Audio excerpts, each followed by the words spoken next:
Esse programa vocês conhecem. É o Manifesto do Partido Comunista, que a partir da sua 5ª edição passou a ter o seu título abreviado apenas para Manifesto Comunista, e que quando sai, em fevereiro de 48, não tem autógrafo, não tem assinatura. Era um documento em nome de um partido político. Só 2 anos depois, em 1850, é que o nome dos autores passa a constar das edições subsequentes que se fazem desse texto. O texto está saindo da gráfica e explode em Paris a Revolução de 48. Abre-se na Europa um ciclo de 1 ano e meio em que o Estado estabelecido tem que enfrentar a demanda da República Social. A Revolução de 48, muito curiosamente, pouco presente nos nossos livros de história, não é?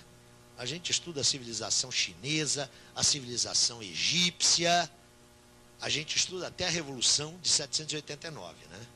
Até 789 é legítima. De 789 para frente, a Revolução é um caso de polícia. Não é por acaso, né? O grande problema do pensamento burguês é entender o presente como história. O passado é história. A história já houve. Não é novidade nenhuma. Não exageremos os elogios ao Sr. Francis Fukuyama. Imaginar que só agora se põe o debate do fim da história. Um debate velho. Para o pensamento burguês, a história do presente deve ser cancelada. A Revolução de 48 marca uma crise não apenas política, mas uma crise cultural na Europa burguesa. 48 não foi ocasionado pelo Manifesto Comunista, é óbvio. A demanda dos trabalhadores era a demanda de realização das palavras de ordem lá de 789. Liberdade, igualdade, fraternidade. Todas elas resumidas numa só palavra de ordem. O direito ao trabalho. Como se fosse possível o direito ao trabalho na ordem burguesa, não é? 48 marca uma inflexão.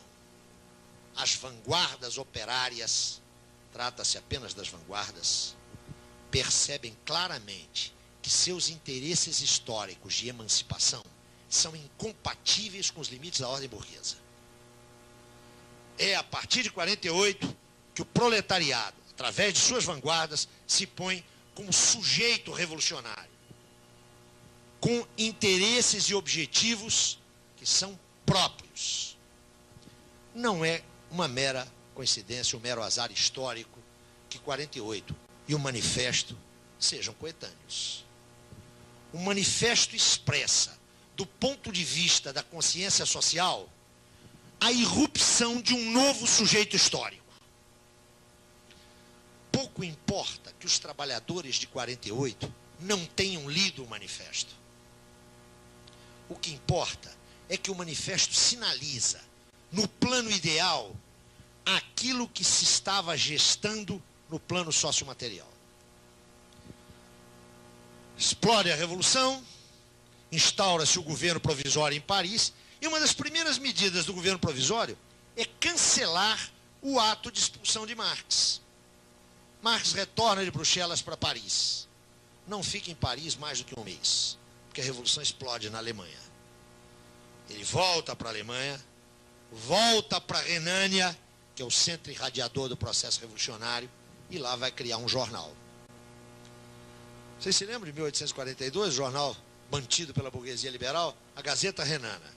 Surge agora a nova Gazeta Renana, só que é radicalmente diferente. Agora é um periódico cujo objetivo é orientar e direcionar a Revolução Alemã. Marx agora está sozinho à cabeça do jornal. O processo revolucionário, que dura 18 meses, termina na repressão mais brutal em todos os quadrantes da Europa aos revolucionários. Só resta a Marx o exílio, e ele parte para isso em 1849 e vai se estabelecer em Londres. Engels segue o mesmo caminho, chega um pouco mais tarde e vai para Manchester. A década de 50 é a década do exílio. Espero que nenhum de vocês tenha conhecido ou venha a conhecer o que é o exílio político depois de uma derrota. O exílio político é o naufrágio de um grande navio, né? O navio naufraga, o que chega à praia? Chega o convés, a primeira classe, a segunda classe, mas chega toda a lixeira. Aí tudo para a praia. E nada melhor do que uma derrota para separar, não é? A gente vai ver isso claramente daqui a alguns meses. Se o campo democrático e popular triunfar nessas eleições, que é o meu desejo e a minha esperança não, mas é o meu desejo, porque eu não tenho nenhuma ilusão sobre o que virá, não é? Mas eu espero que o campo democrático e popular triunfe. Não vai acontecer racha nenhum. Todo mundo vai ter um emprego de assessor. Agora, se o campo democrático e popular for derrotado, seguramente vai espirrar nego para tudo enquanto é lado. É próprio das derrotas políticas isso. Os primeiros anos do exílio são anos duríssimos para Marx. Do ponto de vista econômico e financeiro, não sei se vocês conhecem a autobiografia do Oswald de Andrade, que é muito engraçada. O primeiro volume chama-se Sob as Ordens de Mamãe. O segundo, que é muito divertido, é Um Homem Sem Profissão. Marx era rigorosamente um homem sem profissão. Pensador. Ia viver de quê? Aí vivia de artigos para jornais. Jornais operários, cuja remuneração era rigorosamente próxima de zero.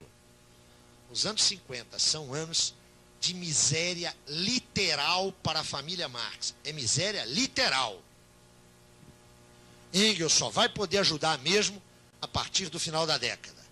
Mas também são anos de fofoca, da imensa fofoca do exílio, que ocupa Marx e Engels a um ponto tal que no final da década Marx tem que publicar um panfleto para dizer, notem, para dizer que não é um agente prussiano.